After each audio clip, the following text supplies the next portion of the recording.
पश्चिम बंगाल के नदिया जिले के नानाघाट में राखी उत्सव को लेकर खास तैयारियां चल रही हैं। ये पर्व अब केवल भाई बहन तक सीमित नहीं बल्कि सामाजिक बंधन का प्रतीक बन चुका है। राखी अब हिंदू, मुस्लिम, सिख और जैन समुदायों में भी समान भाव से मनाई जा रही है। रविंद्रनाथ ठाकुर ने 1905 में बंग भंग के विरोध में इस पर्व की शुरुआत की थी। नानाघाट के शरतपल्ली क्षेत्र की राखी कला कभी प्रसिद्ध थी, लेकिन बीते कुछ वर्षों से मंद पड़ गई थी। इस बार बाजार में अच्छी मांग के चलते पुरानी चमक लौटती दिख रही है। राखी निर्माता तन्मय घोष के अनुसार इस साल नानाघाट की बनी राखियां बिहार, झारखंड, असम और नेपाल तक भेजी गई हैं। पिछले साल जहां कारोबार धीमा था, वहीं इस बार पुराने कारीगर भी लौटे हैं और बाजार में उत्साह दिख रहा है। नानाघाट की राखियों ने एक बार फिर अपनी पहचान बना ली है। এখানে বিয়ে হয়ে এসেই এখানে কাজে অনেক দেখছেন যে রাখি তৈরি হয়। এটা তো আগে কুটির শিল্প ছিল, মেয়েরাও তো একটা ইনকাম করতে পারতো, তো কি বলবেন মহিলা হিসেবে? মেয়েরা সাধারণত ঘরে বউরা যারা, তারা সারাদিন বাড়িতে রান্না বান্না করেও আমাদের এই আশেপাশে যারা কারিগর আছে সব বউরা রান্না বান্না করেও দিনে 100 টাকা ইনকাম করতে পারে।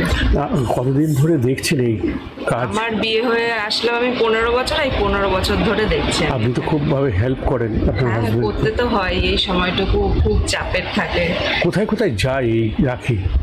সব অল ওভার ইন্ডিয়াতেই মোটামুটি যায়, বাইরে তাছাড়া নেপালেও আমাদের যায় মাল।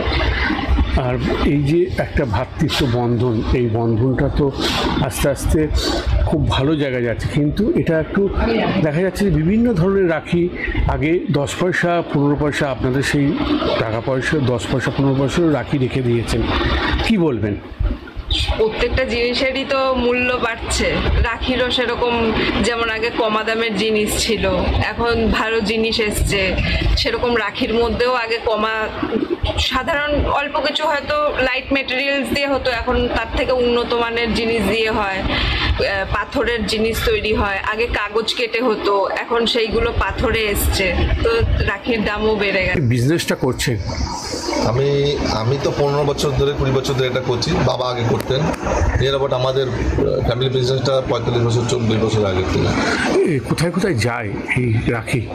রাখি অল ওভার ইন্ডিয়ায় বিক্রি হয়। ওয়েস্ট বেঙ্গলে বিক্রি হয়, কিন্তু মেনলি বিক্রি হয় আউট অফ ওয়েস্ট বেঙ্গলে মেনলি। কত বছর ধরে এই তো বিজনেসটা করেছেন আপনার বাবা, তারপর আপনি এই পেশার সঙ্গে কি অনেকে আসছে, না এই পেশাটাকে অনেকে অ্যাভয়েড করছে? এটা আমাদের আগে এই জায়গাটা অনেকেই করতো, এখন আমি একজনই বেঁচে গেছি এখন এই জায়গাটায় রাখির ব্যবসা করি। এটা অনেক দিন ধরেই চলছে মোটামুটি। রাখি মানে আগে একটা অন্যরকম যে কোনো ছোট একটা হাতে, এখন যে রাখি ভ্যারিয়েশন এসছে বিভিন্ন টাকা দামের বা ইয়েতে এসছে, এটা কেন হয়েছে বলতে পারেন? আগে মেইনলি এইটা হচ্ছে হ্যান্ডলুম ইন্ডাস্ট্রি ছিল, তো যা করা হতো সব হাতে গড়ে করা হতো। এখন এইগুলো ইমিটেশন আইটেম দিক দিয়ে চলে গেছে, মানে দামিও, লোকে ভালো প্রিফার করছে একদম ইমিটেশন টাইপের পাথরের।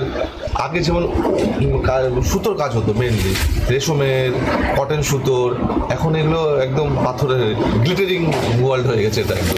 আর এই রাখি পূর্ণিমার তো এখন তো সাজ রব, এটার আবেগটা এত বেশি করে এলো কি কারণে? আপনার এটা তো বাঙালিদের না, এটা নন বেঙ্গলিরাও ইয়ে করে, কি বলবেন?